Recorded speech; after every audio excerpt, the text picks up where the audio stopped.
Mac joined by Dave Zangaro from NBC Sports Philly. Always good to get Dave aboard. Pull your hat down a little bit. We got to see the hat. The hat's looking pretty good. It's a Kona Surf Shop in Wildwood. Nice. Yeah. Nice. Looks brand new. It's not brand new. It's been beat up a little bit. Right. And wait a minute. There's an actual Kona Surf Shop in Wildwood? It's been there since the 70s, I believe. Yeah, sorry about that. Wildwood is great for certain reasons. Kona-like is not one of them, but if they think they're getting away with it, they can go ahead. Maybe somebody from Kona, Hawaii moved there. You never know, Jody. You never know. Yeah, I know. That didn't happen. It just if you live in Kona, Hawaii, you're not moving to Wildwood, New Jersey. I'm sorry. I just don't believe that that's actually happened. All right, here's where I want to go with you first, Dave Zangaro. Last night, I was on the air till 3 o'clock in the morning. So at 2 o'clock, I got a Woj bomb.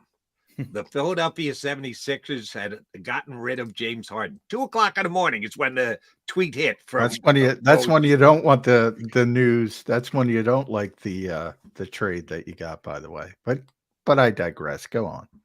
What do you mean? You want to drop it at 2 in the morning when you don't want people to say, maybe that's why the Clippers called Morey at 2 a.m. at 1:55 and go, all right, that deal we discussed, let's put it through. You're right. If I'm the Sixers, I'm trying to get as much attention as possible because I can't believe Morey got what he did.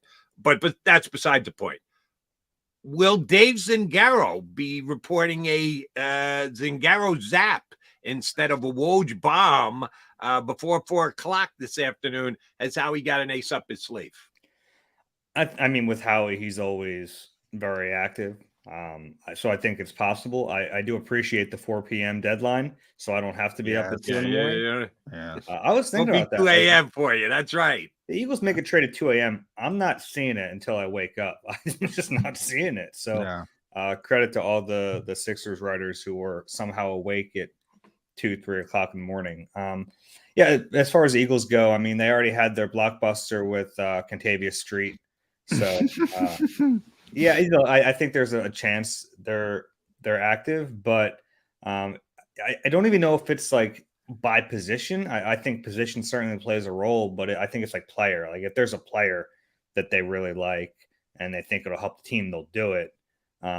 But I think Howie's also aware that like you don't want to just keep trading away future picks. I thought what he gave up for Byard was perfectly fine. I think you do that 10 out of 10 times, but to think about them giving up a high draft pick for a player, especially if it's like a rental, probably not. Yeah. There's been a lot of, because the Eagles like the player coming in, Patrick Surtain talk. Now Jalen Johnson has requested a trade in Chicago. The Eagles corners are aging, outside corners, obviously, but they're still good. They're still rock solid. Are you surprised how much chatter there's been about cornerbacks and how he likes this cornerback, how he likes this cornerback? He did love Surtain, but everybody did. I mean, Surtain is arguably the best corner in the league. So I think if you're a team, like you're not even asking what it would take to get that player. Yeah. You're out of your mind. Yeah. He's phenomenal. And I think he's 23. So, yeah. But like to your point, I think Slay has looked fine this year.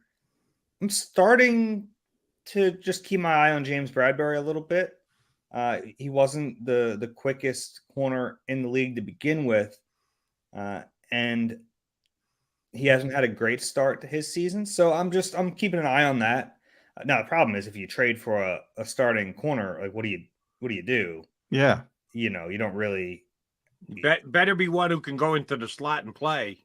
If you're trading, I don't think you. But that's the point. You're not revisit the Bradbury to the slot thing. If they went out and got Surtain today, would you play him in the slot or would you play Bradbury in the slot? You'd probably play Bradbury because he has the familiarity in there in the system, but not ideal. And then you're not maximizing James Bradbury. So that's why it's a tricky thing there. But, if you get a young player like that, you're not trading for this year either. Like, obviously, you're going to play him. He's the best corner in the league. But you're talking about, like, all right, we want this guy for the next decade. But like, I could see them trading for a nickel. I don't think that's out of the question. It's kind of a shame that Bradley Roby got hurt so early. I was kind of thinking they'd have all this time to really get a good look at him Yeah. decide whether or not he was the right fit at that nickel spot. And then he hurts his shoulder and he misses the last 2 games. So you lose all this time to evaluate him. That's tricky because I don't know if you have a good read on whether or not he's going to be good enough there, but you did bring him in. He played fairly well that first time you threw him out there. And now it's like, I don't know what they're thinking there. I think if there was a nickel that made sense and was kind of a plug and play guy, they would entertain that. What are they thinking there, Dave? Because they've used, and I asked James this last week coming into the game in Washington, they've used 8 different slot cornerbacks this year. And I throw Slay in there because he played a couple snaps in there against the Rams. So really 7. But and that didn't work well. No, didn't work well. I mean, come on. At some point, you gotta sit on the pod, as they say. You gotta pick somebody. And even last week it's Sidney Brown, and then here's Eli Ricks, and then all of a sudden you start having the problems. There's communication issues. The middle of the field is wide open all day. On one hand, I like Sean Desai's what he's open-minded. He seems to, I'll try this, I'll try that. I like that. But at some point, you got to make a decision. Hopefully that decision's Roby or insert trade pickup. Yeah, and I think it would be.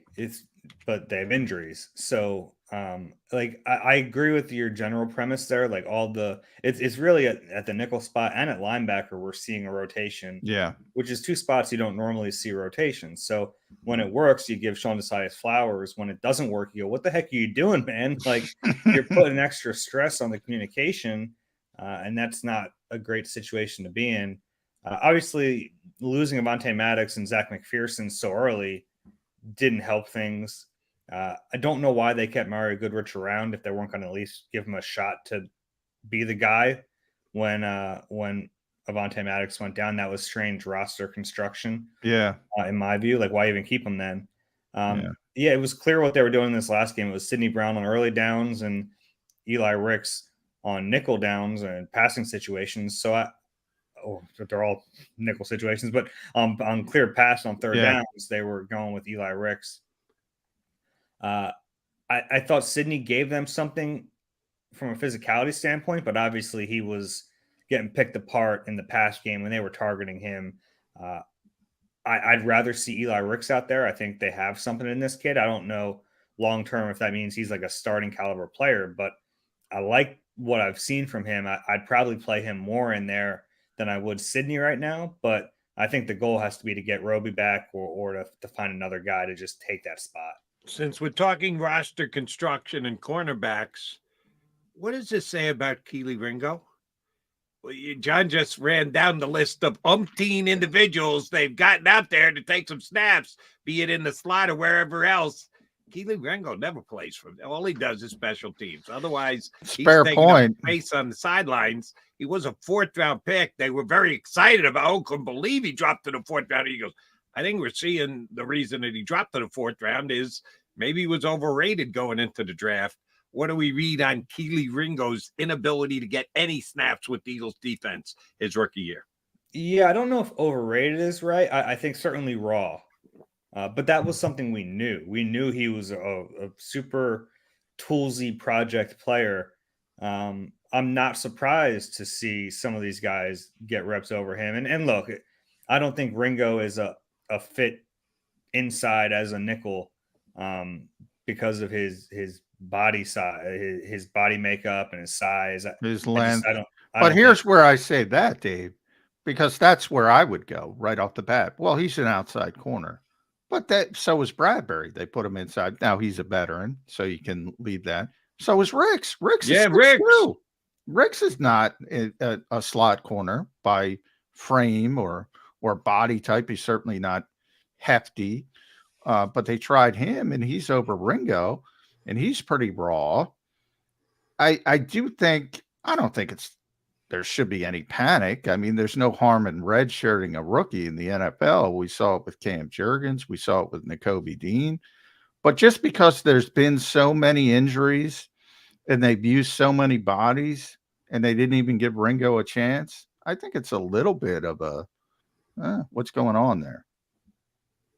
Yeah, I mean, I think Ricks has the body to play inside more than Ringo does. I think the concerning thing, if there is a concerning thing, is that I don't know if you noticed this, but when Darius Slay was about to come off the field in the last game for a snap, it was not Ringo or Josh Jobe taking over. It was Eli Ricks. I think they just like Ricks an awful lot. I think it's more about what Ricks is doing. He's clearly overtaken Josh Jobe as the top outside backup at this point. So he's the next guy on the field no matter what, which, he's an undrafted kid. Maybe they found something. I don't know. I put that more on him than Ringo. I get your point, but like we knew when they drafted Keely Ringo, he wasn't ready. Right. So it's like it feels revisionist to me at this point to be like, well, why isn't he on the field? Well, because they didn't plan on having him on the field this year. Well, did they plan on having Ricks on the field this year? No, but I think he was more NFL ready. But Ringo gets drafted in the 4th round and Ricks is undrafted?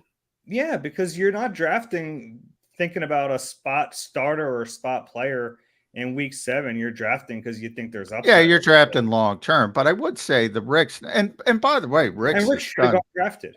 Ricks has done a phenomenal job, but not only didn't he get drafted, I think he got 5,000 was his bonus. I think because of his reputation coming into college at LSU, he was at LSU before Alabama. He was a 5-star prospect. A lot of people said he was the top cornerback prospect in the country. Never quite lived up to that hype. But he didn't get drafted, and he got $5,000 as an undrafted. Now Reed got $5,000 and has turned into a heck of a player. So it's not like the NFL doesn't get these things wrong. But those signing bonuses, Dave, they mean something when it comes to undrafted guys. So there were not only teams passing over him in the draft, but saying, we don't think much of this player. So on one hand, I give him a ton of credit for overcoming that, and now he's part of the rotation. He's playing. He's surpassed guys with bigger reputations. On the other hand, I'm like, why? You brought up Goodrich. He had to play against Justin Jefferson and Cooper Kupp. That's it. That's his chance.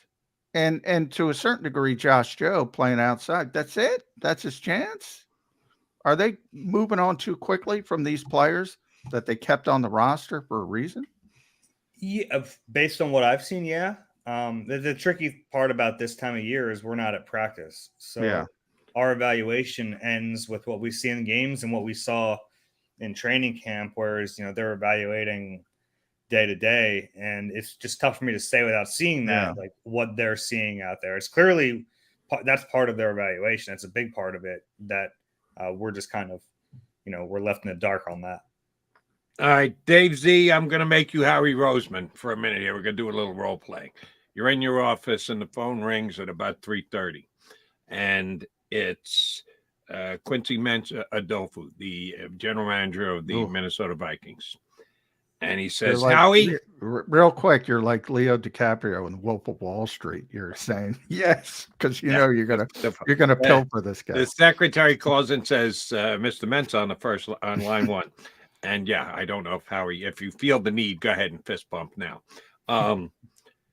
And Quincy tells you, listen, you may have heard, I don't have my quarterback anymore. So I'm looking for a quarterback. And you've got Marcus Mariota, who's a veteran, who's been there, done that, whatever. I'm going to need Marcus and a day 3 pick. We can negotiate 4, 5, 6, 7, whatever round it's going to be.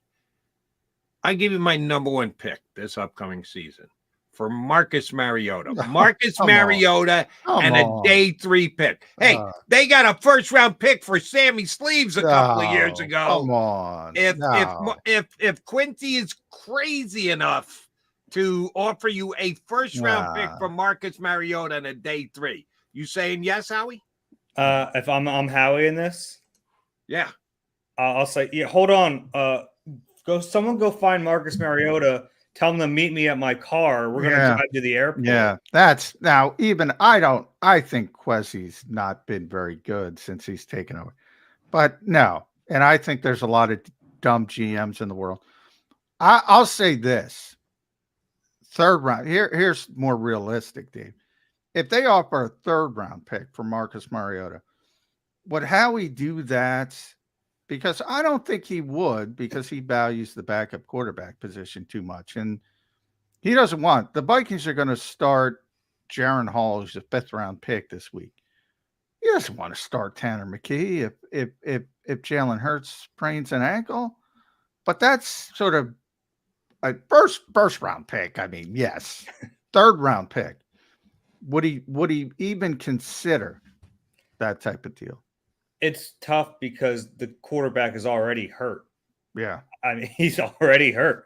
Yeah. You're one knee tweak away from needing that backup already. So it's interesting for a 3rd round pick. If I'm Howie, I would probably do that. I don't know if he would. A 3rd is interesting. A 4th, probably not. Yeah, I would say it's got to be day 2. He would. Yeah, if it's a day 2, you got to think about. That's really tempting. You got to think about it. But I mean, you know how much this team values the quarterback position. Even if Jalen wasn't already hurt, he's gotten hurt in back-to-back Decembers, and you've had to play your backup. So it's a really important spot. Now, Tanner McKee was better than Marcus Mariota all summer. Correct. That does not mean it translates when games are being played. So, I think that they would rather have the veteran in there. I know they would rather have the veteran in there. There's a reason he's still number 2. So I don't think he would be willing to trade him unless Jody comes in with that 1st round pick. That's why I went as high as I did, to make it debatable. I don't even think it's debatable. Yeah, they take a 1st round pick, but that's why I would toned it down to all right. So now I'll go the other way and I'll play devil's advocate. What happens if they take the 1st round pick and Jalen Hurts goes down and Tanner McKee can't play? Does Howie Roseman come under severe criticism? Well, yeah, I don't know if severe. I think everyone would understand the situation if you get a 1st round pick. He might be kicking himself a little bit because they can win this year. But because I can speak to what it's like to have a good team and not have a quarterback. I'm a Jets fan. It's a problem. If you don't have a quarterback you trust, you got a damn good team, and you think you can win because the Jets have a phenomenal defense and beat the Eagles, you get a little unnerved when your quarterback can't make plays. So if the Eagles don't go to the Super Bowl because Jalen Hurts got hurt and Tanner McKee is their quarterback, if Tanner plays poorly, Howie should definitely be, even if he's blown away by a 1st round draft pick offer, he's rolling the dice a little bit if he makes that trade. That 1st round pick. I think any GM in the league takes that 1st round pick. Yeah. Now 3rd round, I seriously think about it, but I probably beg off because I'm a Super Bowl contender. And also, I don't know if any teams are clamoring to get Marcus Mariota. No, I don't. You might Jameis Winston. Would the Saints take a 3rd round pick for the Vikings? Should sign Carson Wentz. Yeah, it's amazing to me. I talked about that yesterday. Nobody talks about Carson Wentz. It's one of the great downfalls in history. I want a Dave Zangaro book about that. This kid, Carson Wentz, was a tremendous player. I think people forget that. It's rare that you reach those heights and you fall that precipitously so quickly. And it's not just injuries. There was it's like a big cocktail of, well, we know the story. I don't want to re-legislate it, but have you ever seen anything like it, Dave? It's unique. His whole career was unique. And it's people forget, people think it was only 2017. It wasn't. I mean, he was okay the next year. And in 2019, he takes him to the playoffs. Yeah. If his head doesn't get slammed against the ground by Jadeveon Clowney, the whole trajectory of the franchise could be different. I'll explain to both of you guys, and Johnny Mac should get this because he's a baseball wonk like me. 1, 2, 3 strikes, you're out at the old ball game. Eagles, Colts, Commanders. See ya. You're out. I'm sorry. I don't care how great he was in 2017, which is now a while ago, 6 years ago. Yeah, he was an MVP candidate. It may have been the leader But as in the Dave clubhouse pointed out, it wasn't just 2017. He, that was his apex, but he was still a good quarterback in 2018, 2019. And yeah, obviously it went down from there. But you're talking about a weekend where you're going to see Clayton Tune and Jaron Hall start NFL games. Who the hell was playing quarterback for the Giants last week? What's his name? DeVito, Tommy DeVito. Tommy DeVito. Carson Wentz can't get a job. It's amazing to me. The unknown of those three individuals you just threw out there outweighs the known of Carson Wentz. You can disagree with it, but that's the way the NFL looks at it right now. I didn't want to unknown better than known, which isn't good enough. All right, back to this team. One player I want to talk to you about, Dave, is Nakobe Dean. Boy, he was not good in pass coverage in Washington. Disastrous, I might even say. There's been talk about how he's looking at linebackers as well. And Nicholas Morrow's played well. Now, I didn't expect it, but if the NFL's a meritocracy, why is Nakobe Dean getting more reps than Nicholas Morrow right now? Yeah, that's a fair question. The rotation to me just doesn't make sense. And I like that Sean Desai plays all these guys and it gets them ready for the game and they're involved, but you're switching out Mike linebackers. Yeah. And in this game, it wasn't even like the previous game. It was Zach Cunningham plays every snap, and then Morrow and Nakobe split up the mic. This week we saw Morrow and Nakobe out there together. So it's really just mixing and matching. And you're already mixing and matching up front. Now you're moving around. You have been mixing and matching in the secondary with safety before this week. And then with the nickel spot, you're playing a ton of zone coverage. Your spacing is all out of whack. It makes it really tricky. I agree with you on Nakobe not playing well.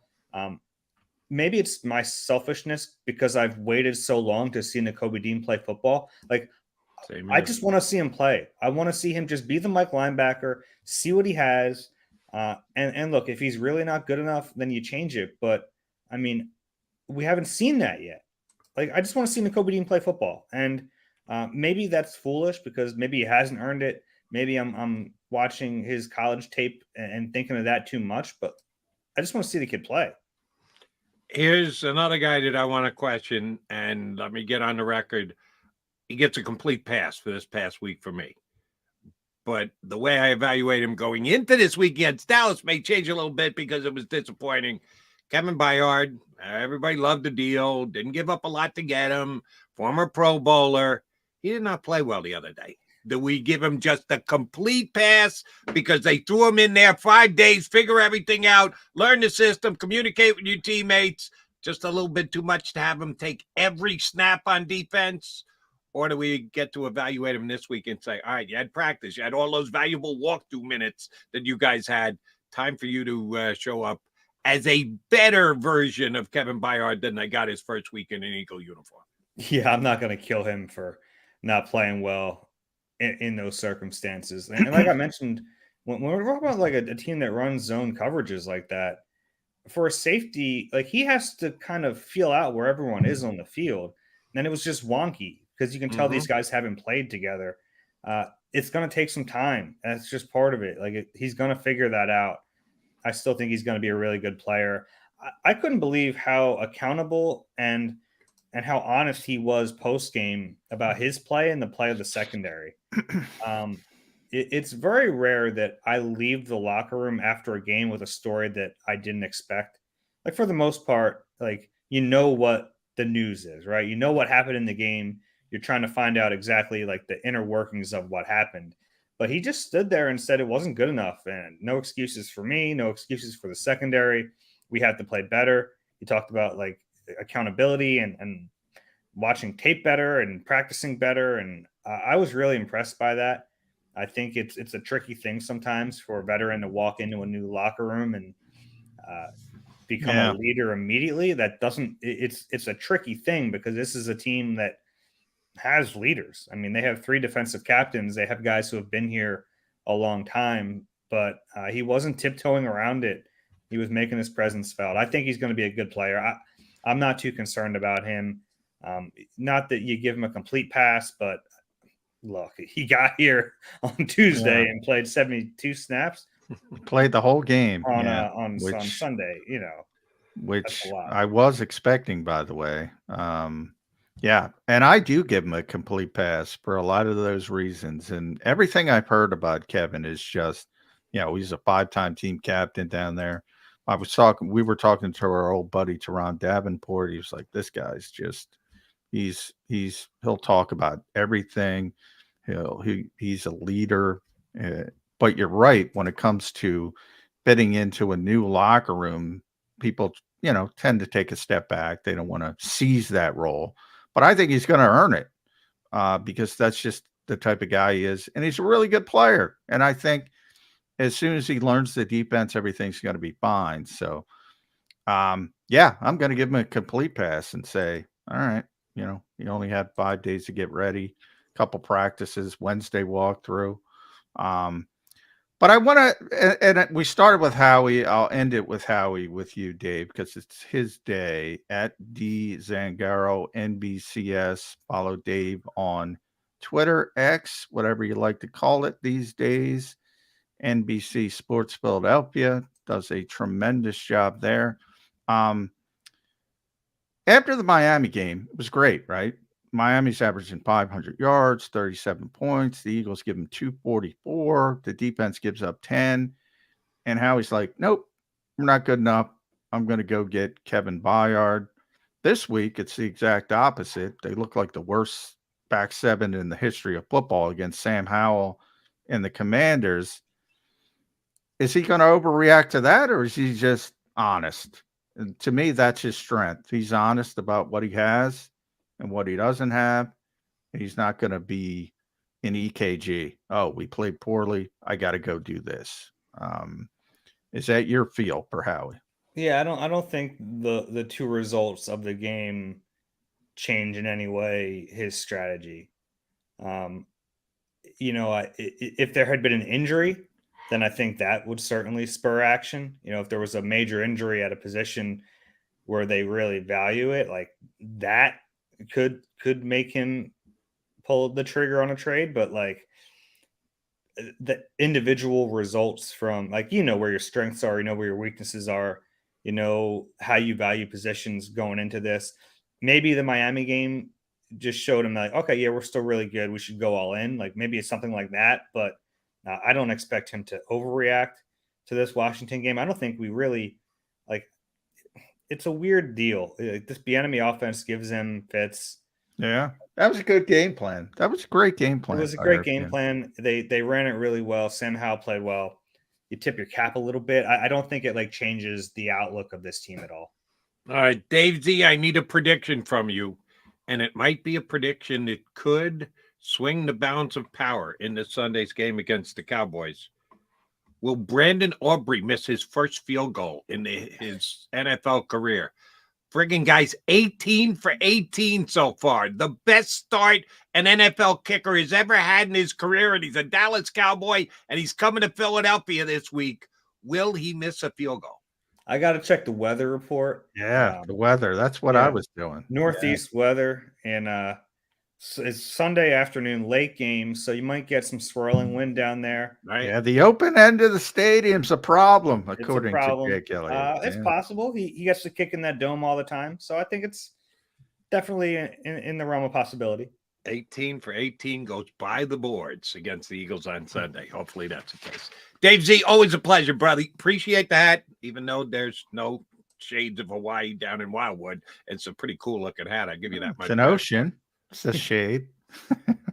There's an ocean. Yeah, the Atlantic's not quite the Pacific either, but that's a whole nother thing.